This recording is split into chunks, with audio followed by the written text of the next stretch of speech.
Hi guys, it's me, Vicky, amputee me. If you haven't been following me, my story is I am an above knee amputee after having my leg amputated twice. I've come on here to tell my story.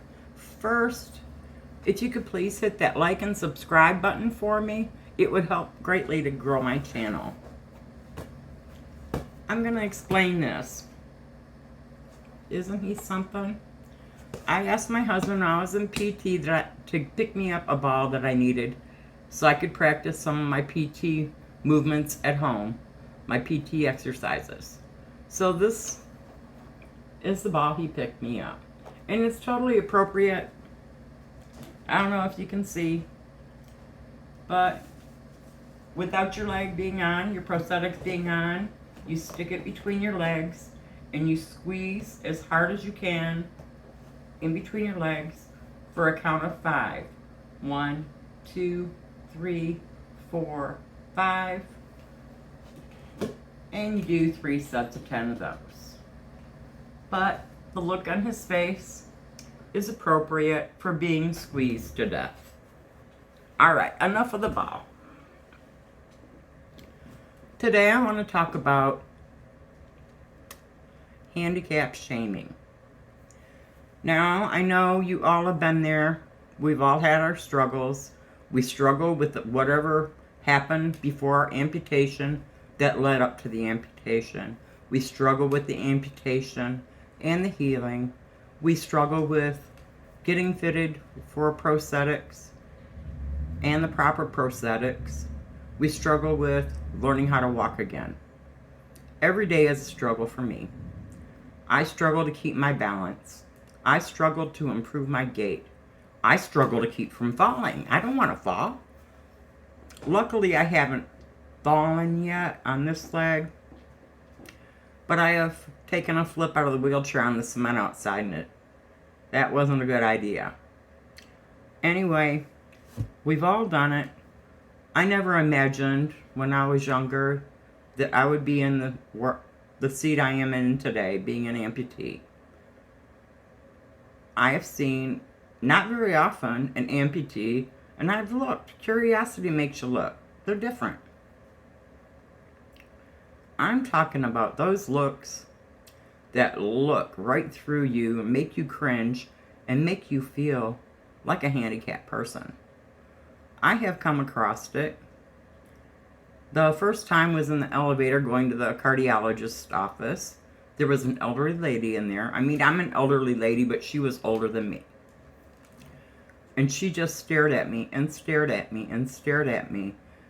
I got in the elevator and turned around, pressed the button, got out of the floor, turned around. She was still staring at me. Okay. Those are the ones that make you totally feel uncomfortable, totally make you aware that you are different than a regular person, that you are handicapped, and actually it's totally rude to be staring. I mean, if you want to come up to me and ask me a question about my leg, or even look at, I don't mind you looking, everybody's going to look. I'm different. I am me now. I wear a flashy leg with purple dragonflies on it. I don't do it to get attention. It's just that this leg is part of me now and I wanted something pretty. The second time was in IHOP. Another elderly lady, she stared and stared and turned around and watched me go to my seat, and she stayed turned around the whole time I was eating. It just makes you feel uncomfortable, makes you aware how much you are handicapped, makes you more aware that you may stumble or fall in front of them.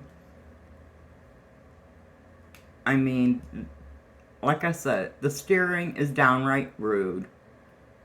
You have a question, you want to look, go ahead and look. I see you looking. I don't mind you looking. I would look. But don't stare. You know, we all have struggles in our lives, and we don't need other people making our struggles seem worse. The first time I had my leg, I wasn't sure how. My one daughter down here in Texas has 9 children. I wasn't sure how her children would take seeing Grandma in a new leg. I mean, they've seen me a couple times without my leg. The 4-year-old asked me, Grandma, what happened to your leg? And I explained my leg was sick and the doctor had to take it. And she was good with that answer. They took turns when I was there in a wheelchair, her and her 2-year-old brother, oh my God, shoving me all around the house in the wheelchair. We come close to crashing a few times. We had to yell at people to get out of the way. They were just pushing me around. The 2-year-old couldn't see where he was going, so I was just being pushed helter-skelter everywhere. But you know what? I laughed the whole time. He laughed the whole time. We had fun. I even had taped a bit of it. But when I first went there with my leg, it was a test leg, and the knee and the post were both gold.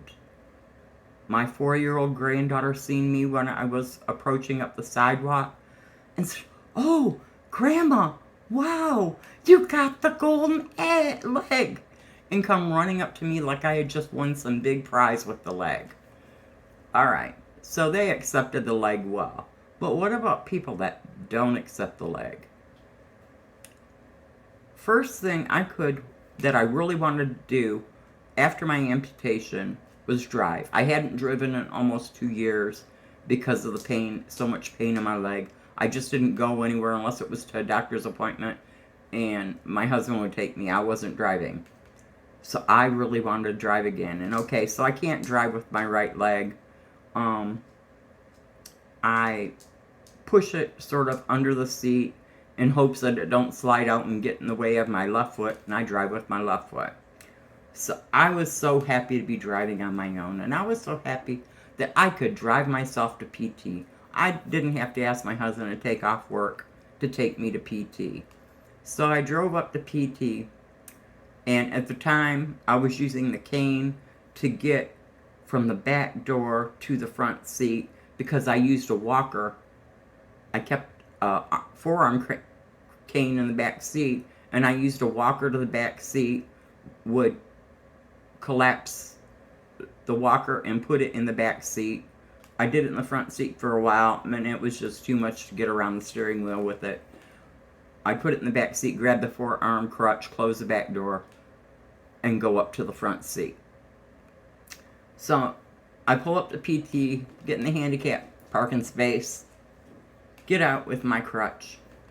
An elderly lady, like I said, she had to be at least 10 years older than me, pulls up and stops behind my car and rolls down her window and shamed me for driving and told me that I shouldn't be driving, that there is plenty of public transportation vehicles out there that could take me to my appointments, like the bus or a taxi, and that I shouldn't be behind the wheel. I bit my tongue. I did not say anything to her. I just nodded at her, grabbed my walker, and continued on walking up to the PT building. I told my physical therapist that, and he told me that, you know, it was good of me to bite my tongue, and that she had no right saying that stuff to me. But the people out there that make you feel handicapped, that's got to stop. We feel handicapped alone, and we struggle every day with everything we do. I have to think of each and every step. I never had to do this before. I just got up and walked. Now I have to be careful and think of each and every step. Heel down, sprint, propel yourself forward. Heel down, propel yourself forward. You guys don't have to think of that. We do. And being an above-knee amputee, it takes longer for us to get that. And I'm struggling now, like I said, to get that perfect gait. Okay, that's going to be all for today. Let me know what you think down in the comments. If you have any comments or recommendations, please put it in the comments section below. Also in the comments section below, I am going to post a link to my GoFundMe page. My sister Terry set it up to help me come up with the $4,000 that I need to cover the cost of my prosthetics. It's the deductible of my insurance. I have to pay $4,000. They'll pay the rest. And I don't have the money for it. So I'm really hoping that I can get the money through the GoFundMe. Please like and subscribe. And I guess that's it. See you guys all next time.